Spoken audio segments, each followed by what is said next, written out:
밖으로 나갈 때마다 턱을 안으로 당기고 머리를 꿋꿋이 세운 다음 숨을 크게 들이마셔라. 햇살을 바라보며 친구를 미소로 맞고 악수를 나눌 때마다 정성을 다해라. 오해받을까봐 두려워 말고 적에 대해서 생각하느라고 단 1분 1초도 허비하지 말라. 무엇을 하고 싶은가에 대해 마음속에 확실히 심어두어라. 그리고 나서 옆길로 새지 말고 목표를 향해 곧장 전진하라. 당신이 하고 싶은 위대하고 찬란한 일에 대해 생각하라. 그러면 시간이 흐름에 따라 당신도 모르는 사이에 원하는 것을 이루는 데에 필요한 기회를 잡고 있음을 발견할 것이다. 이는 마치 산호청이 흐르는 조류에 몸을 맡기고 필요로 하는 것을 취하는 것과 같다. 마음속에 당신이 하고 싶어하는 유능하고 정직하고 쓸모있는 사람을 그려보라. 그러면 당신이 품고 있는 그러한 생각이 시간이 흐름에 따라 당신으로 하여금 바로 그런 인물이 되게 해줄 것이다. 생각이란 아주 중요한 것이다. 올바른 정신 자세를 갖도록 하라. 용기, 정직, 그리고 맹랑한 정신 자세를 가져라. 올바르게 생각하는 것은 창조하는 것이다. 모든 것은 욕망으로부터 얻어지며 모든 진지한 기도는 응답된다. 우리가 마음먹은 그대로 된다. 턱을 안으로 잡아당기고 고개를 꼿꼿이 세워라. 우리 인간은 미완성의 신들이다. 옛날 중국인들은 지혜롭게 처세하며 살았다. 그리고 그들은 우리에게 기억해야 할 검언을 남겼다. 웃지 않는 사람은 장사를 해서는 안 된다.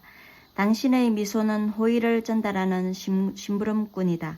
또 이를 쳐다보는 이들의 인성을 빛나게 해준다. 당신의 미소는 인상을 찌푸리며 외면하는 얼굴을 보아온 사람들에게 마치 구름 속을 뚫고 나오는 햇빛과 또 같은 것이다. 특히 직장 상사나 고객, 선생님이나 부모님, 그리고 아이들에게 시달림을 당하고 있는 사람들에게 있어서 미소란 이 세상에는 절망적인 것만 있는 것이 아니라 기쁨도 있다는 사실을 깨닫게 해준다.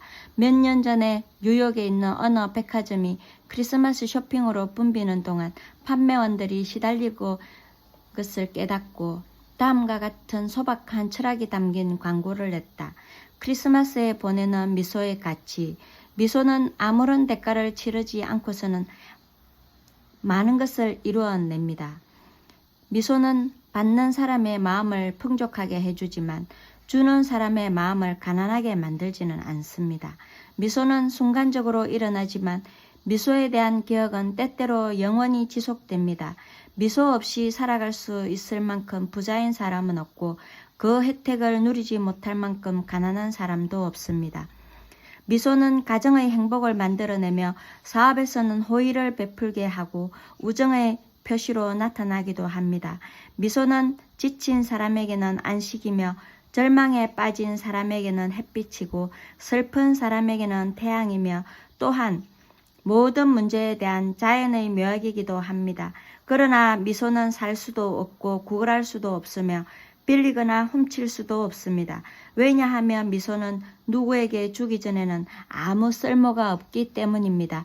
그러므로 크리스마스 쇼핑의 막바지 혼잡 때문에 저희 판매원들 중 누군가가 너무 지친 나머지 미소를 보내드리지 못하게 되면 그들에게 당신의 미소를 보내주시지 않으시겠습니까?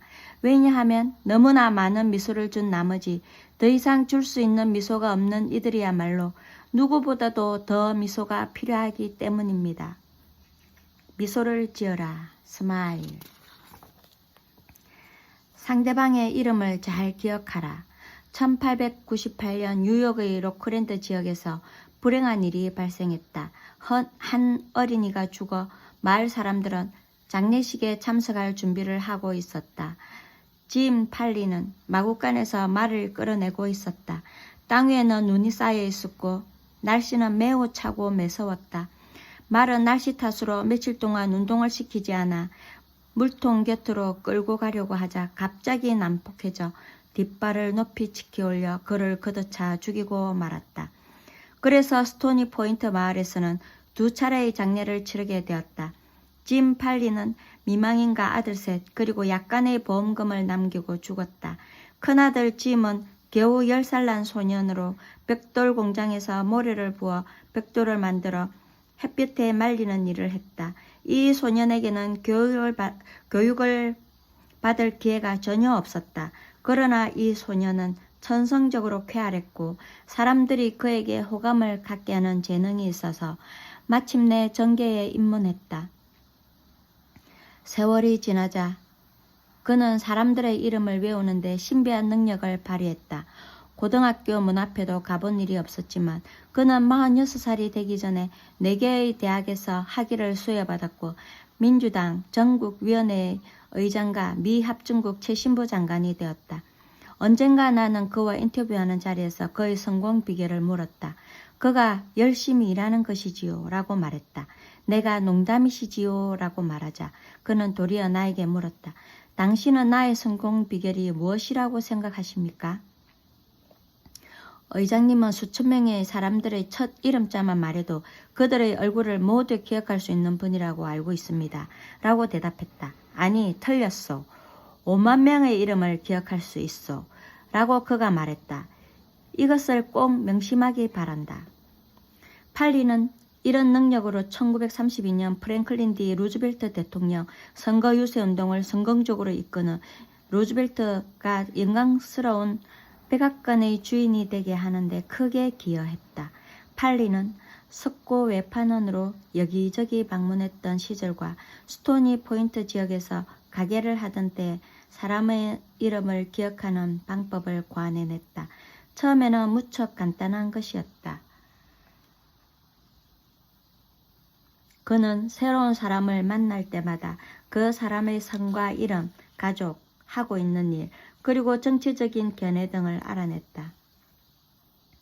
이것들을 모두 마음속에 그림을 그리듯 새겨두었다가 다음번에 그를 만날 때는 비록 1년이 지난 뒤라 하더라도 그와 악수하면서 가족들의 안부를 묻거나 뒤뜰에 핀 접시꽃에 대해 물었다. 그의 지지자가 늘어난 것은 당연한 일이었다. 루즈벨트가 대통령 선거 유세를 시작하기 몇 달 전부터 짐 팔리는 하루에 수백 통의 편지를 서부 및 서북부 지역의 사람들에게 보냈다. 그리고 19일 동안 그는 기차를 타고 이 지역을 방문해서 이륜마차, 기차, 자동차 그리고 배를 타고 12,000마일을 갔다. 한 마을에 도착하면 바로 그 마을 사람들과 식사나 차를 같이 하며 흉금을 틀어놓고 그리낌 없는 대화를 나누었으며 그 일이 끝나면 또 다른 마을로 떠났다. 동부에 도착하는 즉시 팔리는 방문했던 각 마을의 한 사람에게 편지를 써서 회합에 모였던 사람들의 명부를 만들어 보내주도록 부탁했다. 이 최종 목록에는 수만 명의 이름이 적혀 있었는데 그 사람들 하나하나는 모두 짐 팔리로부터 다정다감한 인사를 받는 기쁨을 맛보았다. 이 편지에는 친애하는 빌이나 친애하는 제인으로 시작하고 항상 편지 끝에는 짐이라는 서명을 있었다. 짐 팔리는 사람이란 지구상의 이름을 다 합친 것보다 자신의 이름에 더 많은 관심을 갖고 있다는 사실을 어렸을 때부터 깨달았다. 사람들의 이름을 기억하고 자주 불러라. 그러면 당신은 많은 찬사를 받을 것이다. 그러나 이름을 잊어버리거나 잘못 쓰면 곤란에 빠지게 된다. 예를 들어 나는 언젠가 파리에서 대중연설법 강좌를 개최한 일이 있었다. 그때 그곳에 사는 미국인들에게 모두 편지를 보냈다. 그런데 영어로 모르는 프랑스인 타이피스트가 그들의 이름을 잘못 타이핑하는 실수를 범했다. 파리 주재 미국은행의 한 지배인은 나에게 항의 편지를 보내왔다. 때때로 발음하기 힘든 이름의 경우 그 이름을 기억하는 것은 어려운 일이다. 이런 경우 사람들은 그 이름을 알려고 하는 대신 그 이름을 무시해버리거나 손쉬운 별명을 부르는 것이 보통이다. 시드레비는 니코데무스 파파둘로스라는 이름을 가진 고객을 찾아갔다. 대부분의 사람들은 그를 닉이라고 불렀다. 레비는 우리에게 다음과 같이 말했다. 나는 그를 찾아가기 전에 몇 번이고 그 이름을 외우려고 특별한 노력을 했습니다. 내가 안녕하십니까 니코데무스 파파둘로스 하고 인사를 하자 그는 굉장히 놀란 표정이었습니다. 몇 분 동안 그는 아무 반응이 없더군요. 잠시 후 그는 눈물을 흘리면서 레비, 나는 15년 동안이나 이곳에 살았지만 정확히 내 이름을 불러주는 사람은 단 한 사람도 없었소 라고 말하더군요. 앤드루 카네기의 성공 비결은 무엇이었을까? 카네기는 강철왕이라고 불렸다. 그러나 그 자신은 강철 제조에 관해서 아는 바가 거의 없었다.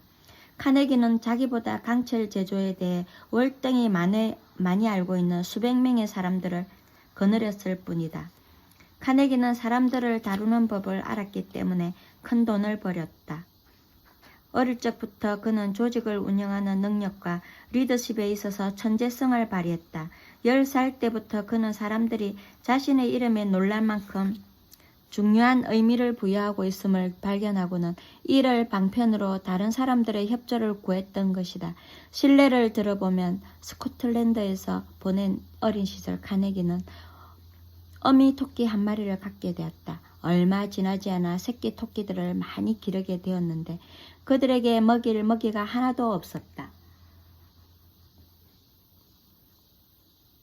이때 멋진 생각이 떠올랐다. 카네기는 동네 아이들에게 토끼에게 줄 클로버 잎과 민들레를 가져다 주면 토끼들에게 그 아이들 이름을 붙여주겠다고 말했다. 이 계획은 마술 같은 효과가 있었으며 카네기는 그것을 한 번도 잊은 적이 없었다. 수년이 지나 카네기는 사업에서도 이런 심리를 이용하여 막대한 돈을 벌었다. 그 예를 들어보면 카네기는 펜실베니아 철도회사에 강철 레일을 팔기 원했다. J. 에드가 톰슨이 그 회사의 사장이었다. 그래서 앤드류 카네기는 피츠버그에 거대한 강철 공장을 건립하여 그 공장의 이름을 에드가 톰슨 강철 공장이라고 붙였다. 여기서 수수께끼 하나를 내겠다. 당신이 풀 수 있는지 한번 생각해보라. 펜실베니아 철도회사에서 강철 레일이 필요했을 때 당신은 에드가 톰슨 씨가 어디에서 레일을 구입했으리라 생각하는가? 시어즈 로브크사로부터 1000만의 말씀이다. 다시 한번 생각해보라. 카네기와 조지 풀먼이 침대 열차 사업으로 서로 경쟁을 벌일 때 이 강철왕은 토끼에 얽힌 교훈을 다시 상기했다. 카네기가 경영하던 센트럴 철도회사와 폴먼의 회사가 서로 사업상의 경쟁을 하고 있었다. 두 회사 모두 유니온 퍼시픽 철도회사의 침대 열차 사업권을 따내기 위해 입찰 가격을 깎아내려 이익을 볼 수 있던 상황에 이르렀다. 카네기와 풀먼은 유니온 퍼시픽 이사회와의 면담을 위해 뉴욕에 갔다. 어느 날 저녁 성 니콜라스 호텔에서 풀먼을 만난 카네기는 안녕하십니까 풀먼 씨, 우리가 바보짓을 하고 있는 것은 아닙니까? 하고 말했다. 무슨 말씀이십니까? 하고 풀먼이 물었다. 그러자 카네기는 속으로 생각하고 있더니 즉 각자 이익을 함께 합치는 방법을 털어놓았다. 카네기는 서로 반목하지 말고 함께 협조함으로써 얻을 수 있는 상호간의 이익에 대해 진지한 의조로 말했다.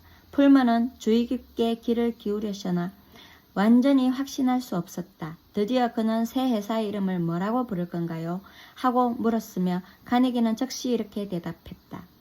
아, 네, 물론 폴먼 폴리스 차량회사죠. 폴먼은 얼굴이 환해지면서 제 방으로 가서 좀 더 이야기합시다 라고 했다. 결국 이 대화로 새로운 산업의 역사가 이루어진 셈이다. 친구들과 사업 동료들의 이름을 기억하고 또한 높이 존중해주는 일이야말로 카네기가 성공한 한 가지 비결이었다.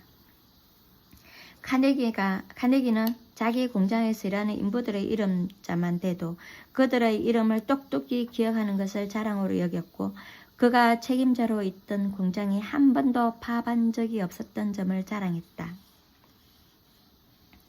텍사스주 상공회의소 회장인 벤톤 러브는 기업이 점점 커나갈수록 회사의 분위기가 냉랭해져 갔다고 했다.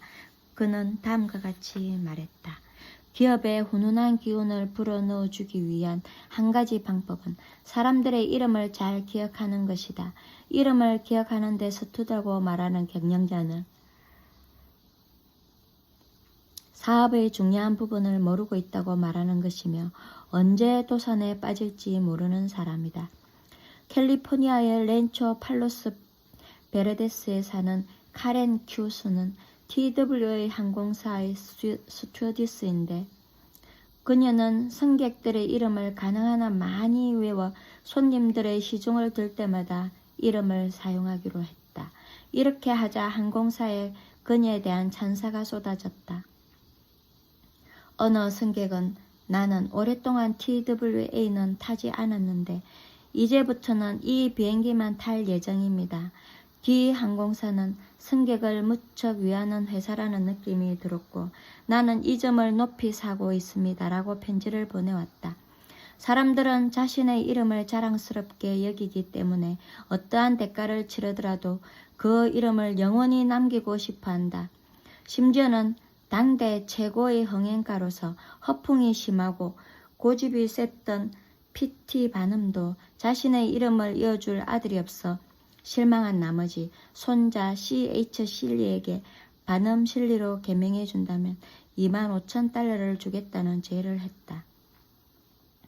오랜 세월 동안 개족이나 명사들은 화가와 음악가 그리고 작가들이 자신에게 봉헌할 작품을 만들 수 있게 물심양면으로 지원해 주어 후원자 역할을 수행했다. 도서관과 박물관에 있는 가장 값비싼 소장품들은 자신의 이름이 인류의 기억에서 언젠가는 사라질 것이라는 참을 수 없는 사람들이 기증한 것이다. 뉴욕 시립 도서관에는 에스트와 레닉스 소장품들이 많이 있다. 메트로폴리탄 박물관에는 벤자민 알트만과 J.P. 모건의 기증품들이 기념 보존되어 있다. 그리고 거의 모든 교회마다 헌금을 낸 사람들의 이름을 새긴 유리 장식들이 붙어 있다. 각 대학 건물들도 많은 돈을 기증한 사람들의 이름을 따서 짓는다. 대부분의 사람들은 이름을 반복하여 외우는데 필요한 시간과 노력을 바치지 않기 때문에 사람들의 이름을 잘 기억하지 못한다. 그리고 항상 자신들은 너무 바쁜 몸이라는 변명만 늘어놓는다. 그러나 이들은 아마 프랭클린 D. 루즈벨트 대통령보다 더 바쁘지는 않을 것이다. 루즈벨트는 기계공들의 이름까지 전부 기억하고 있었다. 예를 들어보기로 하자 루즈벨트 대통령은 다리가 불구였으므로 보통 차는 운전할 수가 없었다. 이 때문에 크라이슬러 자동차 회사에서는 대통령을 위해 특수차를 생산했다. W.F. 챔플레인과 기계공 한 명이 이 차를 백악관으로 배달했다. 이 일에 관해 챔플레인 씨가 나에게 써보낸 편지를 여기에 소개한다. 저는 루즈벨트 대통령께 여러 가지 특수한 장치가 설치된 자동차를 운전하는 법을 가르쳐 드렸고 그분은 저에게 사람을 다루는 방법에 대해서 많은 것을 가르쳐 주셨습니다. 제가 백악관으로 그분을 찾아갔을 때 대통령께서는 매우 유쾌하고 기분이 좋으셨습니다. 대통령께서는 제 이름을 불러 저를 편안하게 해주셨고 저는 그분이 자동차에 대해 큰 관심을 갖고 계셨다는 점에 대해 깊은 인상을 받았습니다. 그 자동차는 전부 손으로 조작할 수 있도록 고안된 것이었습니다. 차를 구경하러 사람들이 모여들자 대통령께서는 아주 멋지군. 그저 버튼만 누르면 움직이니 손쉽게 운전할 수가 있겠어. 정말 굉장해. 어떻게 만들었는지 궁금하네. 한번 속을 뜯어내 어떻게 움직이는지 봤으면 좋겠어 라고 말씀하셨습니다. 루즈벨트 대통령의 친구와 동료들이 자동차를 칭찬하자 그들이 있는 데서 대통령께서는 이렇게 말씀하셨습니다. 챔berlain 씨, 이 차를 개발하느라 당신이 애쓴 시간과 노력에 감사드리고 싶군요. 대단히 훌륭합니다. 대통령은 난방기와 특별히 제조된 백미러, 시계, 조명 등 실내 장식, 운전자의 좌석 위치, 그리고 대통령의 이름 첫 글자를 새긴 옷가방 등을 칭찬하셨습니다. 다시 말해 그분은 제가 상당히 신경을 쓴 세세한 부분까지도 놓치지 않았던 것입니다. 대통령은 이런 여러 가지에 대해 루즈벨트 여사, 퍼킨슨 양, 노동부 장관, 그리고 비서에게도 이름을 말을 했습니다. 심지어 수유에게도 이봐 조지, 이 가방을 좀 특별히 잘 부탁하네. 하고 말씀하셨습니다. 운전 교육이 끝나자 대통령은 챔ber레인 씨, 내가 연방준비위원회를 30분이나 기다리게 했군요. 그곳에 가봐야 할 것 같소. 하고 말씀하셨습니다. 나는 백악관의 기계공과 같이 갔는데 그를 대통령께 소개했습니다. 이 기계공은 대통령께 말을 하지 못했고 대통령께서는 그의 이름을 딱 한 번 들었습니다. 그는 수줍음을 많이 타는 사람이었기 때문에 말없이 뒷뜰에 서 있었는데 우리가 떠나기 전에 루즈벨트 대통령은 그를 찾더니 이름을 부르면서 따뜻하게 악수하고는 와주어서 고맙다는 인사를 했습니다. 그 인사는 형식적인 것이 아닌 진심에서 우러나오는 것이었습니다. 뉴욕으로 돌아온 며칠 후 저는 루즈벨트 대통령의 친필이던 사진과 저의 도움에 다시 한번 감사하다는 조그만 쪽지를 받았습니다. 대통령이 이런 일을 할 시간이 있다는 것이 저에게는 신기했습니다. 프랭클린 D. 루즈벨트 대통령은 다른 사람의 호의를 누릴 수 있는 가장 간단하고 분명하면서도 중요한 방법이 그들의 이름을 기억하여 그들로 하여금 중요한 느낌이 들도록 하는 것이라는 사실을 알고 있었다. 그렇다면 과연 우리들 중에 그렇게 하는 사람이 얼마나 되는가? 우리가 낯선 사람과 인사를 나눈 다음 대개는 몇 분 동안 그들과 잡담하다가 서로 헤어질 때는 그 사람의 이름조차 기억하지 못하는 경우가 많다. 정치가가 배워야 할 첫 번째 교훈은 바로 이것이다. 유권자의 이름을 기억하는 것은 정치가로서 할 일이다. 이름을 잊는다는 것은 그가 곧 잊혀진다는 것을 의미한다. 이름을 기억하는 능력은 정치에서뿐만 아니라 기업 활동과 사회적인 관계에서도 중요하다. 프랑스의 황제이며 나폴레옹의 조카였던 나폴레옹 3세는 모든 국사를 자신이 친히 살피는데도 불구하고 만나는 사람들의 이름을 모두 기억할 수 있음을 자랑했다. 그의 비결은 무엇이었을까? 간단하다. 만약 이름을 분명히 듣지 못했으면 미안하네, 이름을 잘 못 들었네 라고 말한다. 그리고 특이한 이름의 경우엔 어떻게 써나 하고 묻곤 한다. 대화를 하는 동안 그는 일부러 몇 번이고 이름을 되풀이함으로써 자신의 마음속에 그 이름과 그 사람의 특징, 표정, 그리고 전체적인 모습을 연관시키려고 노력했다. 만일 그 사람이 중요한 인물이라면 나폴레옹은 더 많은 노력을 했다. 그는 혼자 있을 때 그 이름을 종이에 써서 신경을 집중시켜 마음에 단단히 새겨 놓은 후 그 종이를 찢어버렸다. 이렇게 해서 그는 귀를 통해서 뿐만 아니라 눈을 통해서도 그 이름에 대한 인상을 간직했던 것이다. 이런 모든 일에는 시간이 걸리지만 좋은 습관은 약간의 희생을 지불함으로써 만들어진다 라고 에머슨은 말했다. 이름을 기억하고 사용하는 일은 대통령과 기업 경영자들의 중요한 특권이 아니다. 우리 모두에게 필요한 것이다. 인디애나주 제너럴 모터스사의 종업원 켄 노팅햄은 주로 회사 구내식당에서 점심을 먹었다. 그는 계산대에서 일하고 있는 여성의 항상 얼굴을 찡그리고 있음을 알았다. 그는 2시간가량 샌드위치를 만들고 있더군요. 나는 그녀에게 가서 내가 원하는 것을 말했습니다. 그녀는 조그마한 저울에 햄을 달더니 양상추와 포테이토 칩을 몇 개 담아주더군요. 다음날 나는 같은 줄에 섰습니다. 같은 여성, 똑같은 표정이었습니다. 달라진 것은 내가 그녀의 이름표를 주의 깊게 보았다는 것입니다. 나는 웃으며 안녕하세요 유니스 하면서 내가 원하는 것을 말했습니다. 그러자 그녀는 저울에 달지도 않고 햄을 건네주면서 양상추 석장과 포테이토 칩을 접시에 가득 넘칠 정도로 담아주었습니다. 우리는 이름이 가진 마술적인 힘을 깨달아 다른 사람이 아닌 그 사람만이 전적으로 그리고 완전 무결하게 이름을 소유하고 있음도 인식해야 한다. 이름은 개개인을 차별화시켜주며 많은 사람들 중에서 독특한 존재로 만들어준다. 개개인의 이름을 사용하게 되면 우리가 전달하고자 하는 정보나 우리의 요구사항들이 특별한 의미를 지니게 된다. 종업원으로부터 최고 경영자에 이르기까지 이름의 힘은 우리가 다른 사람을 다루는 데 있어 마술적인 힘을 갖는다.